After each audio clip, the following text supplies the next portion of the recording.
Atom conservation.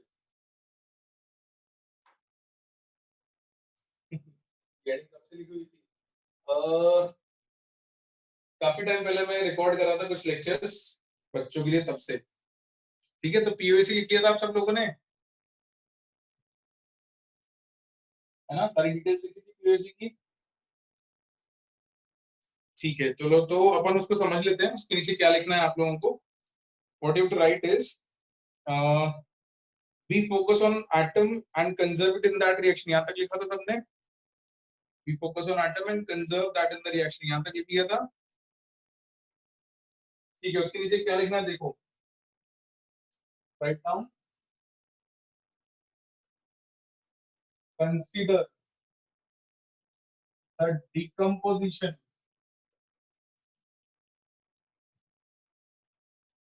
of KClO3. What you have to write is consider the decomposition of KClO3.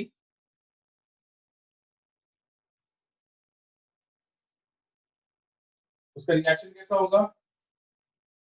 KClO3 solid giving you KCl solid plus O2 gas, और इसको अपन balance नहीं करेंगे, ठीक है? We will not balance this out.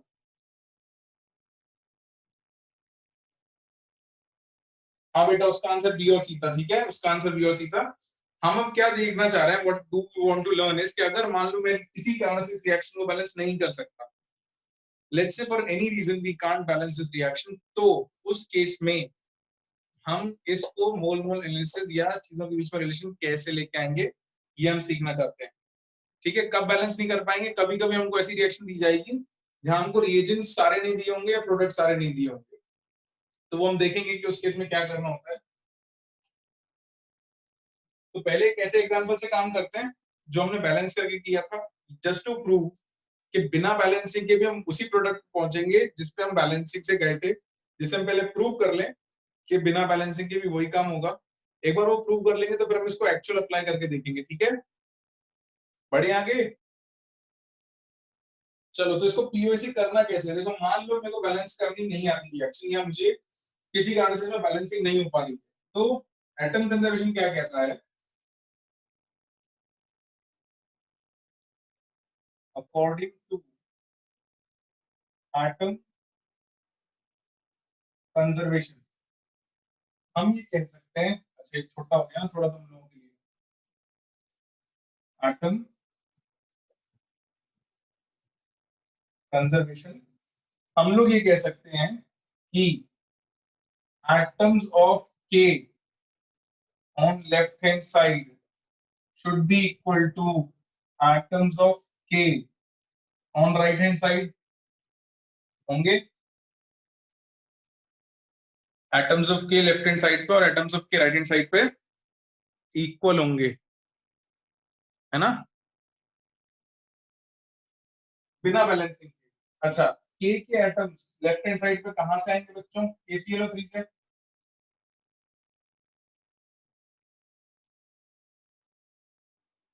KClO3 से आएंगे, तो जितने भी के आने हैं वो सारे KClO3 से आने हैं, क्योंकि इसीलिए हम क्या लिख सकते हैं, moles of K on left hand side is equal to moles of KClO3 on LHS। लिख सकते हैं? ये दिख रहा है ना आप लोगों को? थोड़ा बड़ा लिखूं? मैं थोड़ा बड़ा लिख देता हूँ, एक काम करो, आप लोग यहाँ तक नोट कर लो, फिर मैं बोर्ड क्लीन करके आगे लिखता हूँ ना। यहाँ तक नोट कर लो फटाफट से, मैं बोर्ड क्लीन करके इसको आगे लिखता हूँ।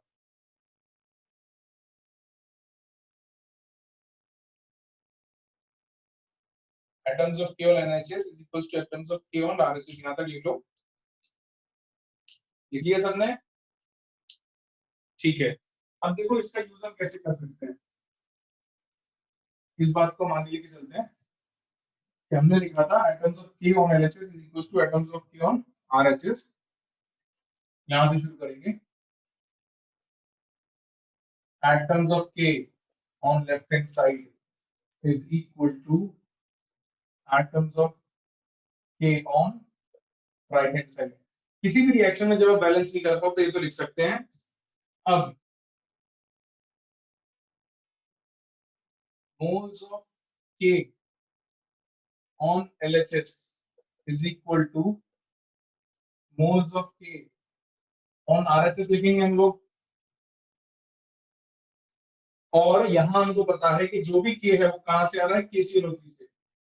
Since K is from KClO3 तो यहां हम लिख सकते हैं moles of KClO3 LHS लिख सकते हैं is equal to moles of, यहाँ पे K कहां से आ रहा है, प्रोडक्ट में K कहां से आ रहा है, KCl से, है ना। तो we can write moles of KCl on right hand side. तो अपने को अल्टीमेटली किस में रिलेशन मिली, देखो KCl और KClO3 में मिल गई। अच्छा ये बताओ, पहले जो रिलेशन आई थी अपने पास वो भी यही आई थी क्या, बैलेंस करके देखो एक बार ऊपर, है ना। तो इसको फटाफट नोट करो, अभी ऑक्सीजन और KClO3 में रिलेशन निकालेंगे अपन, है ना। नोट दिस डाउन फटाफट।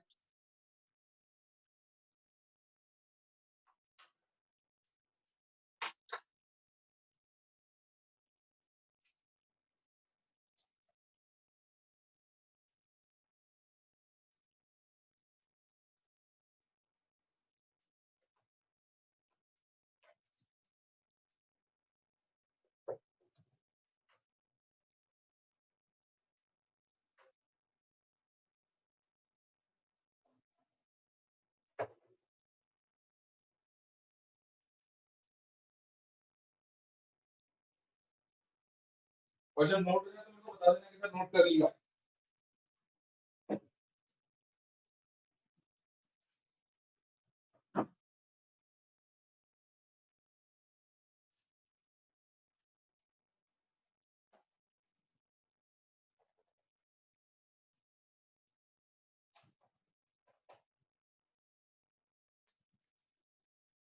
नोटेड, चलो बढ़िया है, आगे बढ़ते हैं, लेट्स मूव अहेड।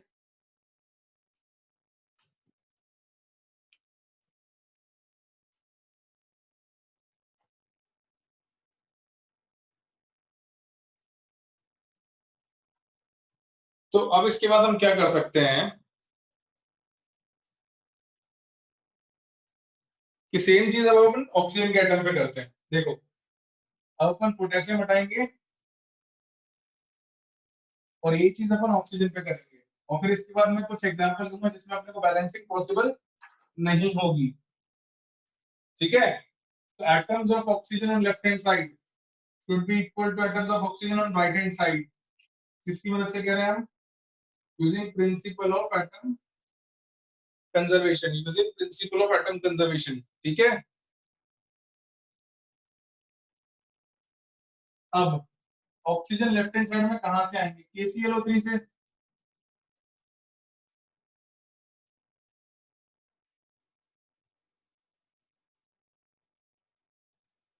KClO3 से आएंगे ना।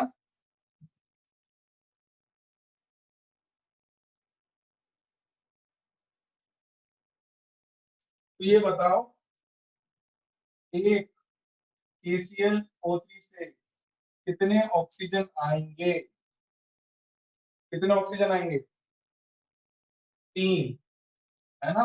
एक KClO3 से 3, तो हम क्या लिख सकते हैं, number of O is equal to 3 into KClO3, ये लिख सकते हैं। Number of O is equal to 3 into KClO3, हाँ या ना।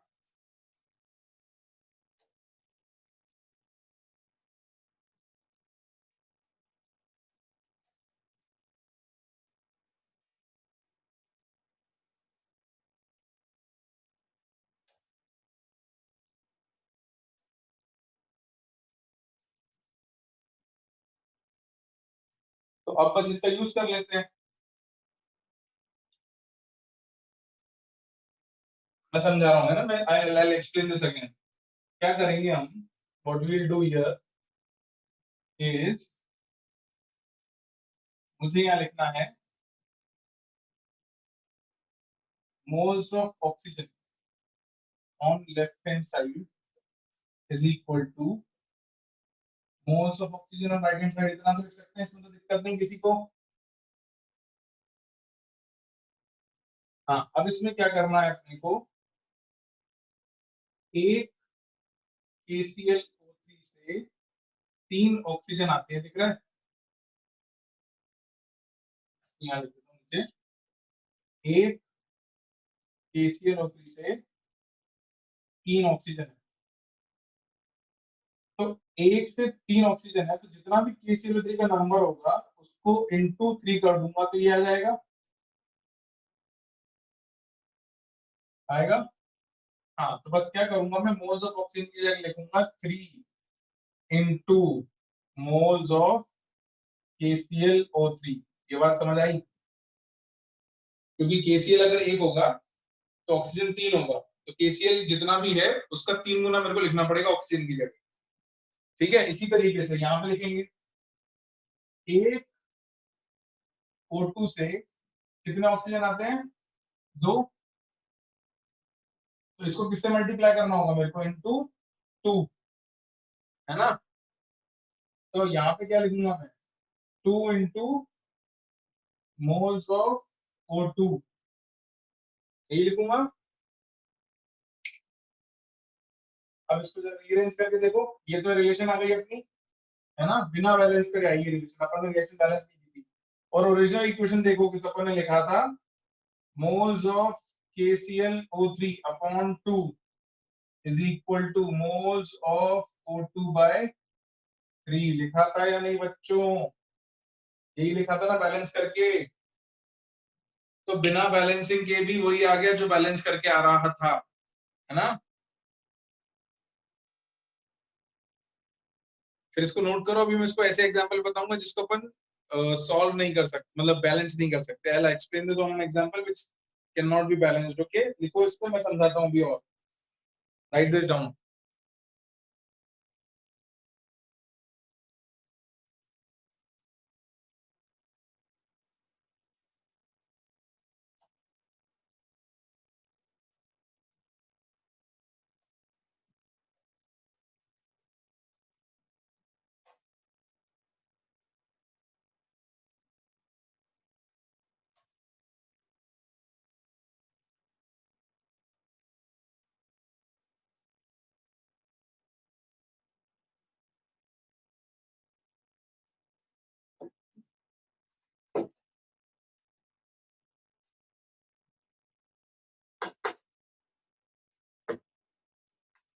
वंस यू आर डन, हाँ हाँ वो बेटा, अपन बात करेंगे इस बारे में, ठीक है। Once you are done let me no.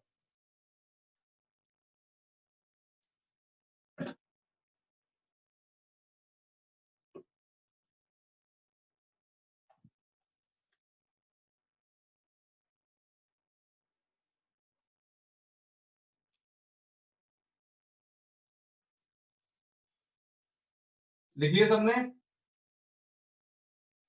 चलो इसको अपन समझते हैं और एक एग्जांपल से। यहाँ पे अपने से रिएक्शन बैलेंस होगी नहीं, ठीक है, इसमें अपने से रिएक्शन बैलेंस नहीं होगी क्योंकि अपने को डेटा नहीं दिया, बट अपन फिर भी रिलेशन बताएंगे।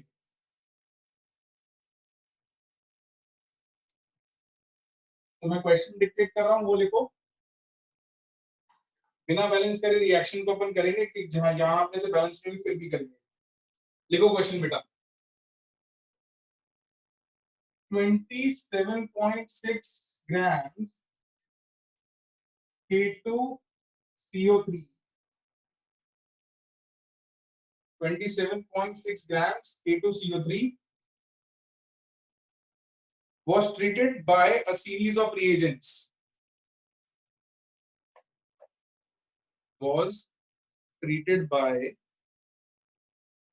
a series of reagents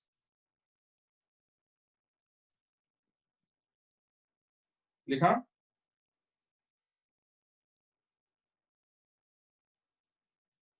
so as to convert all of its carbon, so as to convert all of its carbon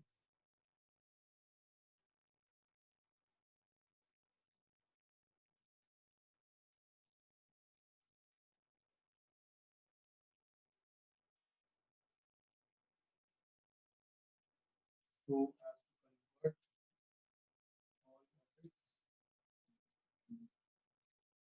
carbon to K2 Zn3 Fe Cn whole 6 और इसका भी whole K2 Zn3 Cn whole 6 और इसका भी whole twice.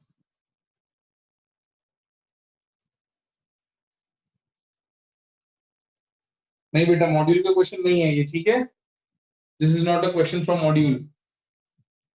K2 Zn3 Fe Cn6 whole twice लिखा।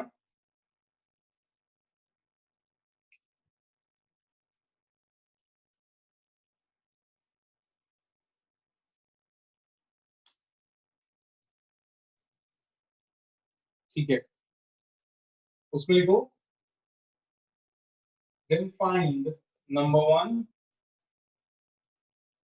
moles of K2Zn3 FeCN6 whole twice formed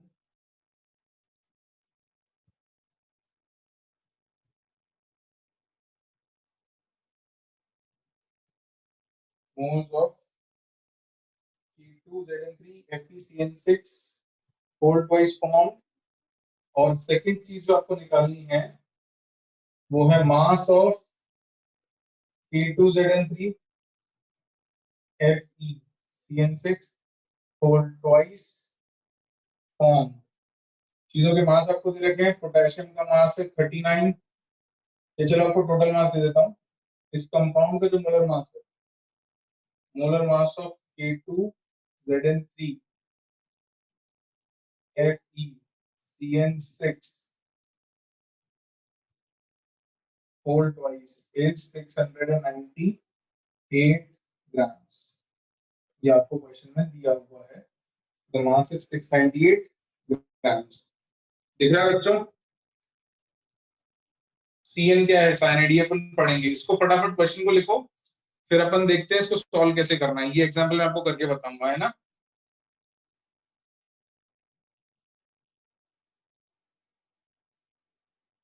विभव बेटा question अभी आप इतना लिख लो, मैं पूरा रिपीट नहीं कर सकता, इट्स अ लॉन्ग क्वेश्चन। आप ये लिख लो कि इतना मास K2CO3 का दे रखा है, पूरा कार्बन जो है उसमें कन्वर्ट हो गया। बेसिक कॉन्सेप्ट क्वेश्चन का इतना ही है। डिक्टेटेड क्वेश्चन में आपको रिकॉर्डिंग में सुन लेना है ना।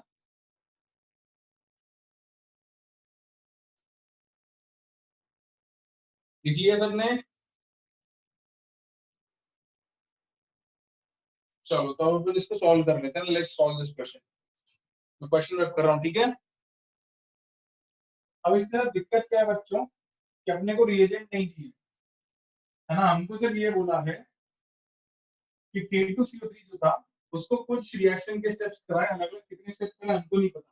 हमको बोला कि K2CO3 था, है ना, बहुत सारे स्टेप करा दिए, सेवरल स्टेप्स करा दिए, और फाइनली बना दिया K2Zn3 FeCN6 होल ट्वाइस, ये बना दिया, है ना।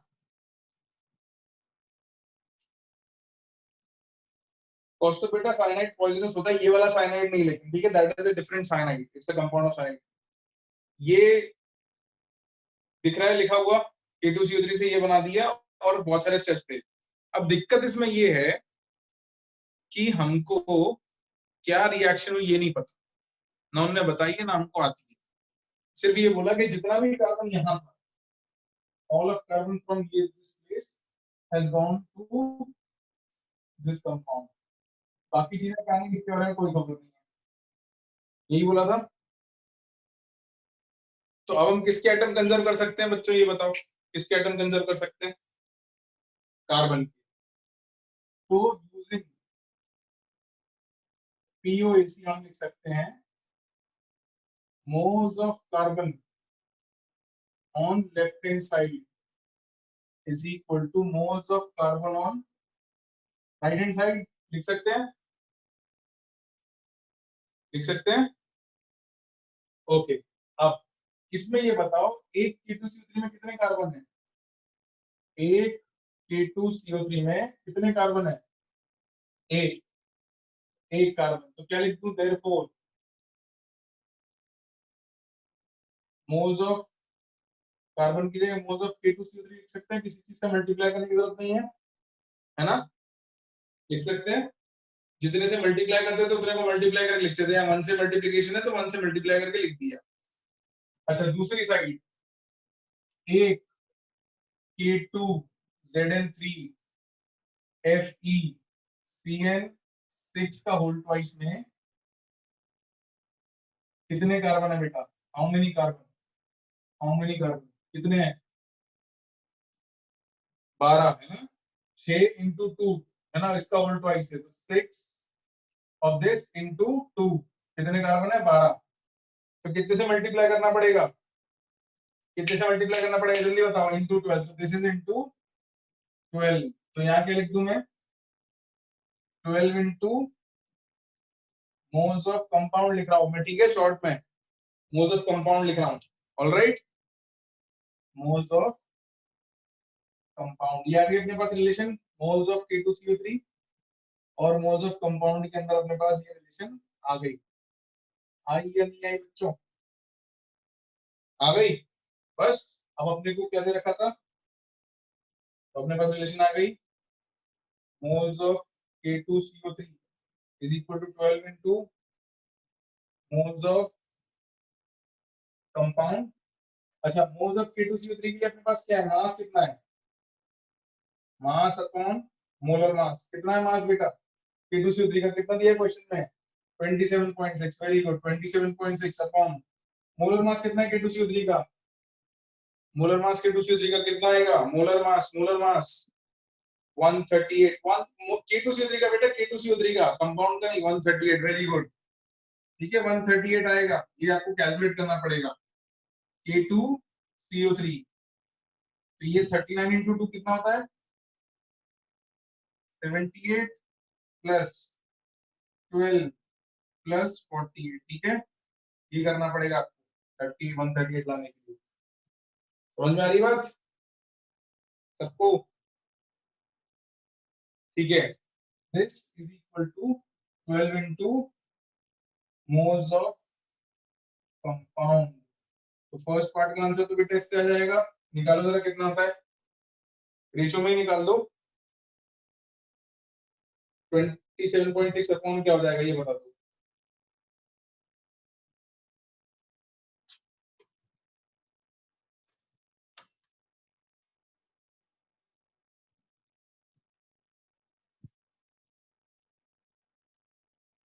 27.6 अपॉन क्या हो जाएगा बेटा? 1656 होगा या नहीं?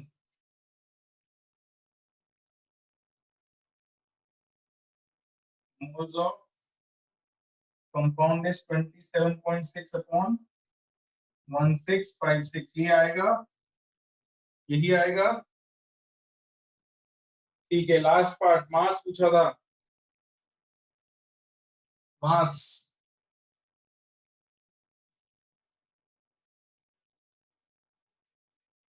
मास of compound is equal to कितना आएगा? Moles into molar mass is equal to moles into molar mass 27.6 upon 1656 into 658 gram. कितना आता है बेटा? सॉल्व करके बताओ कितना आएगा, सॉल्व करके बताओ।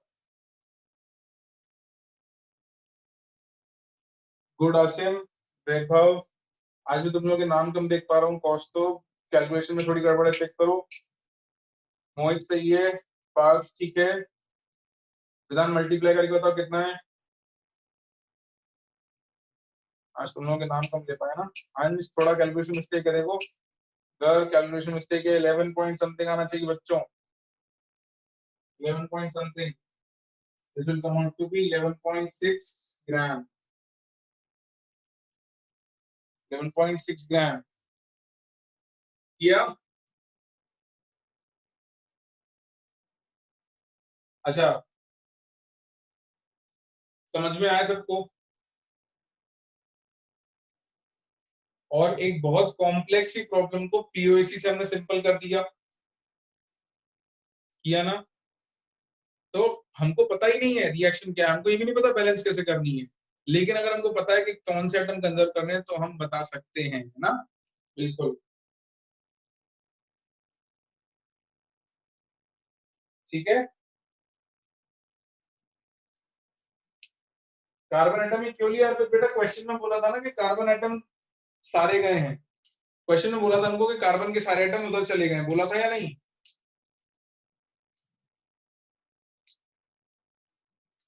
बिल्कुल ठीक है। चलो और एक क्वेश्चन करते हैं, let's do one more question.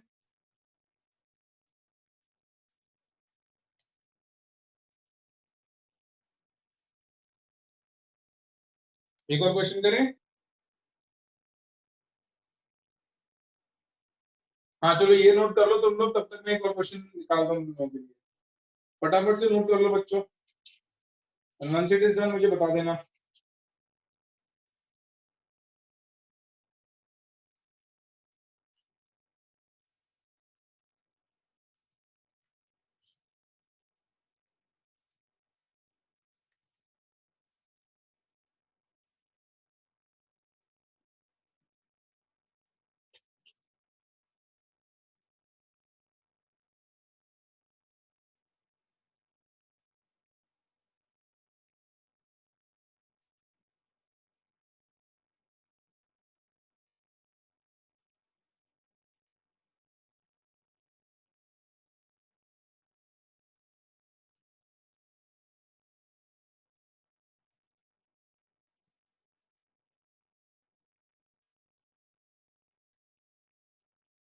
कर लिया।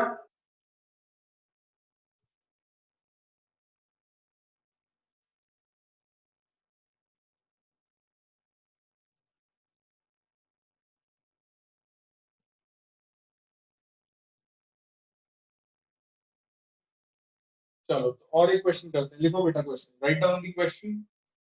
हाँ जयराज क्या डाउट है बेटा।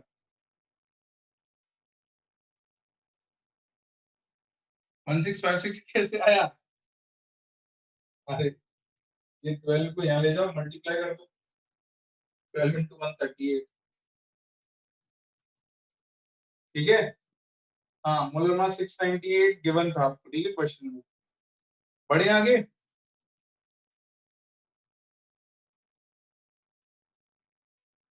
नहीं बेटा अपन 10.96 नहीं आएगा, 11.6 आना चाहिए आंसर। ओके चलो अगला क्वेश्चन लिखते हैं बच्चों, लिखो फटाफट इस क्वेश्चन को करते हैं अपन पीओएसी पे। लिखो बेटा।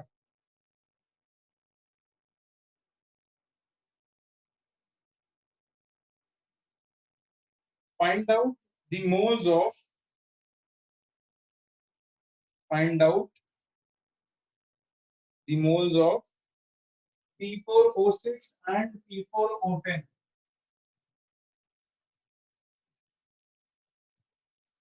मैं लिख रहा हूँ स्क्रीन पे, सॉरी बोर्ड पे। Moles of P4O6 and P4O10।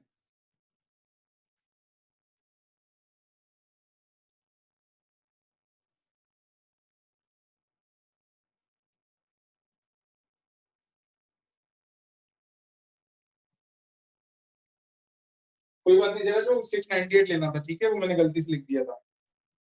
Question लिखो नेक्स्ट। What moles of, या how many moles of P4O6 and P4O10 will be produced, P4O6 and P4O10 will be produced by reaction of by reaction of 31 grams of P4 and 32 grams of O2. Reaction of 31 grams of P4 and 32 grams of O2. If there were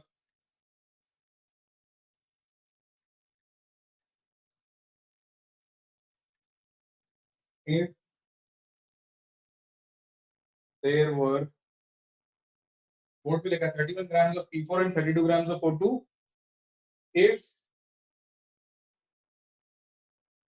there were no reactants left, if there were no reactants left, reaction होने के बाद कोई reactant बचा नहीं था, सब कुछ खत्म हो गया था, तो कितने मोल P4O6 बनेगा और कितने मोल P4O10 बनेगा ये आपको बताना है। अब बेटा इसकी रिएक्शन आप जब लिखना शुरू करोगे तो आप ऐसे तो लिख दोगे P4 plus O2 giving you P4O6 plus P4O10, है ना। सर ये दोनों रिएक्ट करके P4O6 P4O10 बना रहे हैं, लिखोगे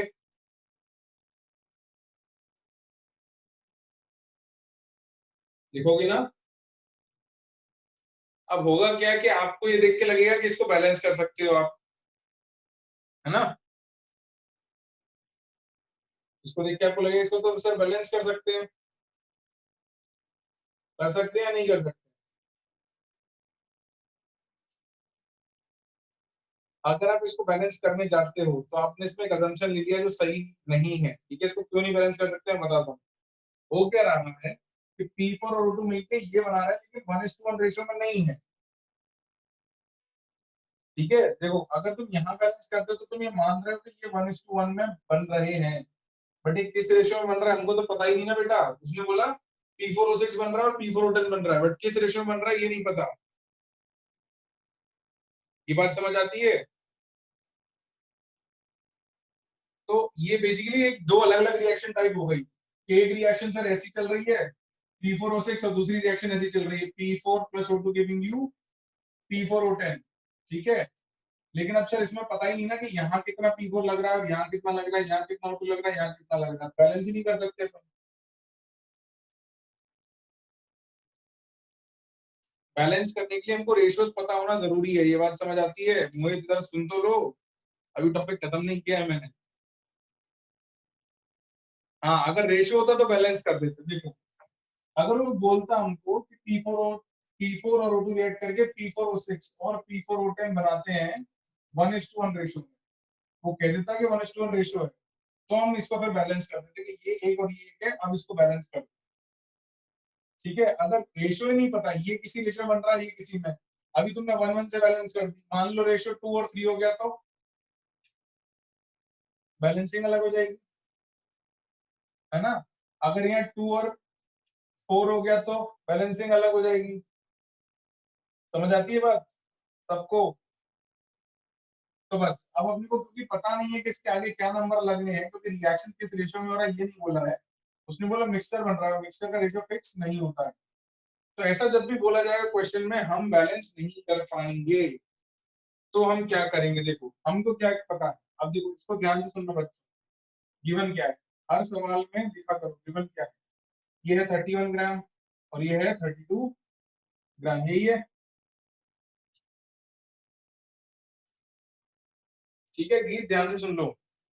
अगर 31 32 है तो क्या हम इसके मोल्स लिख सकते हैं, can we write moles here. इसके कितने आएंगे given mass by molar mass. Phosphorus का वेट होता है 31, एक फास्फोरस का, तो यहाँ कितना आएगा नीचे P4 का वेट कितना आएगा बच्चों 31। अगर एक फास्फोरस का वजन है तो 4 P4 का कितना हो जाएगा वजन वजन 124, वेरी गुड 124। अच्छा ये 32 अपॉन O2 का मोलर मास कितना होता है, O2 का मोलर मास, अभी O2 का मोलर मास 32, वेरी गुड। अच्छा इन दोनों के मोल्स अपने से पूछे हैं, तो इसके मोल्स मान लेते हैं x और इसके मान लेते हैं y। इसमें तो कोई दिक्कत नहीं किसी को, जैसे एक को x मान लिया एक को y मान लिया, और एक्स और वाई की वैल्यू निकालनी है अपने को, बस है ना, एक्स और वाई की वैल्यू चाहिए। तो दो वेरिएबल के लिए कितनी इक्वेशन लगती है अपने को? दो वेरिएबल के लिए कितनी इक्वेशन लगती है? दो। अब दो इक्वेशन कैसे आएंगी देखो। अब अपन इसको left hand side right hand side में ब्रेक करते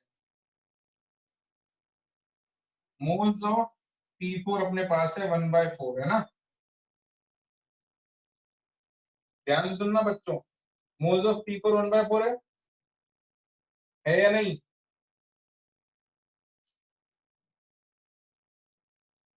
तो मोल्स ऑफ P कितने आएंगे ये बताओ। एक P4 में 4 फास्फोरस है, तो मोल्स ऑफ P कितने आएंगे? इंटू 4 कर देना, 1। 4 इंटू 1/4 यानी कि 1। एक मोल P आ गया। इसी तरीके से मोल्स ऑफ O2 कितने अपने पास बच्चों? मोल्स ऑफ O2 कितने हैं?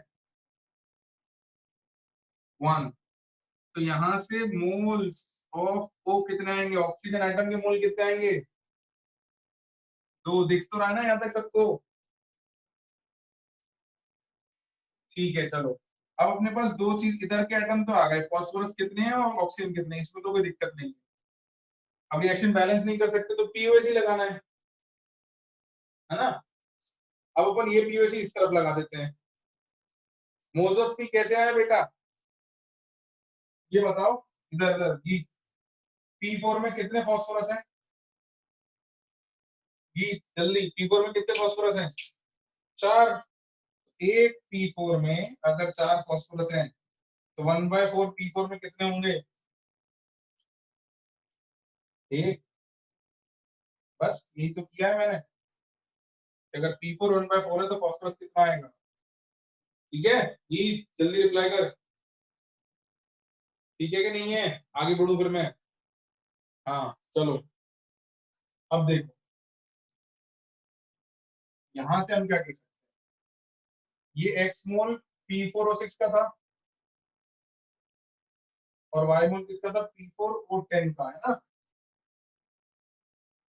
तो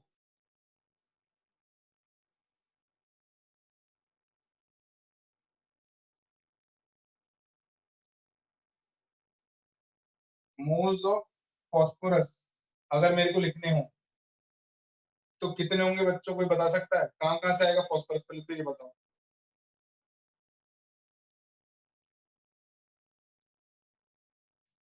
एक्स और वाई के टर्म में, एक्स और वाई के टर्म में कितना आएगा? अच्छा रुको, मैं तुमसे सवाल, हाँ रुको रुको। ये बताओ इससे कितना फास्फोरस आएगा, यहाँ पे कितना फास्फोरस लिख दूं? 4 × X लिख दूं क्या? 4x लिख दूं, किसी को दिक्कत तो नहीं है? किसी को भी दिक्कत तो नहीं है 4x लिखने में? दिख रहा है ना कि एक P4O6 में 4 है तो x में कितने हो जाएंगे? 4x प्लस, यहां से कितना लिख दूं बच्चों ये बताओ? 4y, है ना। 4y। मोल आ गए फास्फोरस के। ये बात समझ में आती है सबको? किसी को दिक्कत तो नहीं है?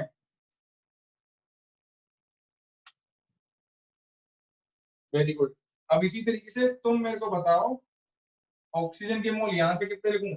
अगर इससे लिखना है P4O10 से तो कितने लिखूं बच्चों? व्हाट इंटू एक्स करूं, क्या इंटू एक्स करूं? 6x। वेरी गुड, समझ में आ रहा है सबको, वेरी गुड। यहाँ से कितने आएंगे? यहाँ से P4O10 से कितने आएंगे? 10y। वेरी गुड, बहुत ही बढ़िया, समझ में आ रहा है सबको, वेरी नाइस। दो इक्वेशन चाहिए थी अपने को। मोल्स ऑफ फास्फोरस के बराबर रख दो, मोल्स ऑफ ऑक्सीजन के बराबर रख दो। इतना लिखो फिर इसको सॉल्व करते हैं। ठीक है, इसको लिखो फिर सॉल्व करते हैं।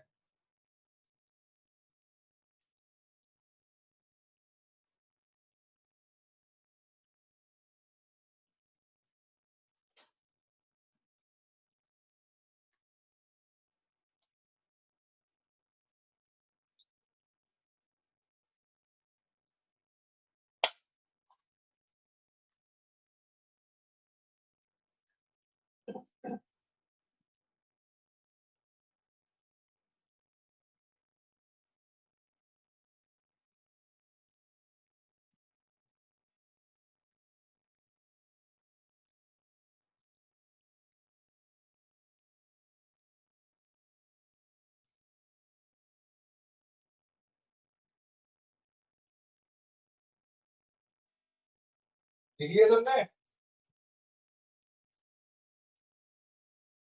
यहाँ तक लिख लिया?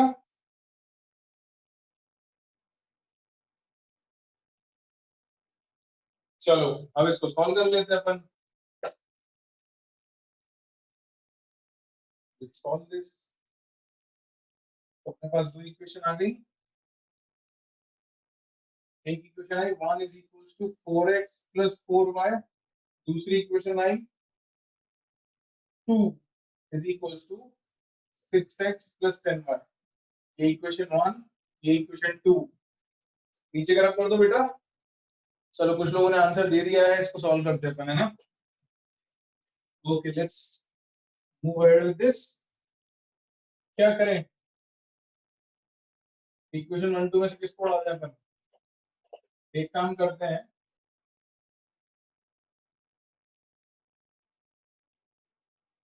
बताओ जल्दी क्या करें, इसको किसमें मल्टीप्लाई कर दें? एक काम करते हैं, पहली वाली को अपन मल्टीप्लाई कर देते हैं 5/2 से। कर दूं? 5/2 से मल्टीप्लाई, सब्स्टिट्यूशन कर सकते हैं, 5/2 से मल्टीप्लाई कर लेते हैं। मल्टीप्लाई करके क्या हो जाएगा? ये आ जाएगा 5/2 is equals to 10x plus 10y। ये मैंने थर्ड इक्वेशन बना दी फर्स्ट से उठा के। ये बात समझ आती है? फर्स्ट को 5/2 से मल्टीप्लाई करके थर्ड इक्वेशन बना दी। अब देखो इसमें मेरे को दिख रहा है कि 10y और 10y सेम है ना? दिख रहा है? तो मैं क्या करता हूँ, इक्वेशन 3 में से इक्वेशन 2 को माइनस कर देता हूँ। 3 में से 2 को माइनस कर दूंगा अगर, तो ये उठ जाएगा, हटेगा। 10x में से 6x जाएगा, कितना बचेगा? 4x इज इक्वल्स टू, यहाँ आएगा 5/2 माइनस 2। तो कितना आएगा ये? 5/2 माइनस 2 कितना आएगा बच्चों? 1/2। 1/2 is equals to 4x। x कितना आ गया? 1/8 मोल। किसके मोल से ये बच्चों? x किसके मोल से, जल्दी बताओ। किसके मोल से? P4O6 के। Very nice, P4O6।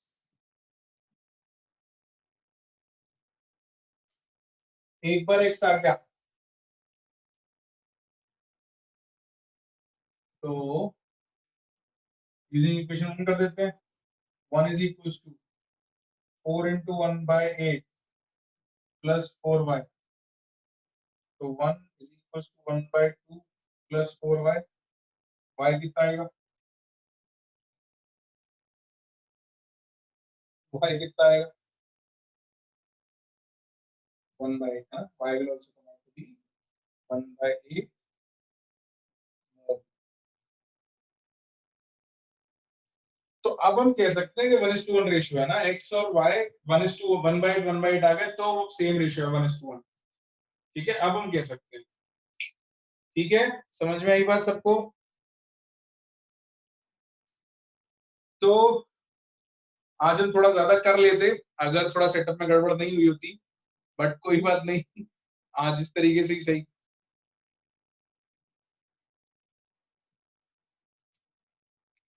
है ना?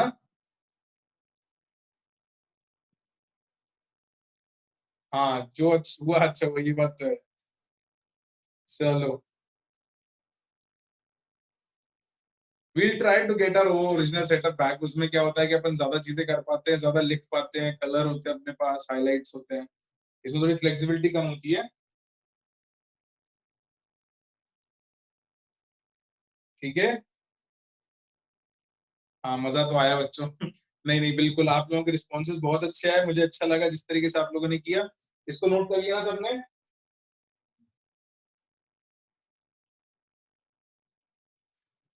चलो ठीक है, तो आज की क्लास में तो इतना ही करते हैं। मैं कुछ सॉल्व्ड एग्जांपल्स और भेज दूंगा और कुछ प्रैक्टिस क्वेश्चंस भेज दूंगा आप लोगों के लिए स्टोइशियोमेट्री पर। बहुत सारे क्वेश्चंस अब आप कर सकते हो, बहुत सारे और करना सीखना है अपने को। तो क्लास एंड करें बच्चों? मजा आया?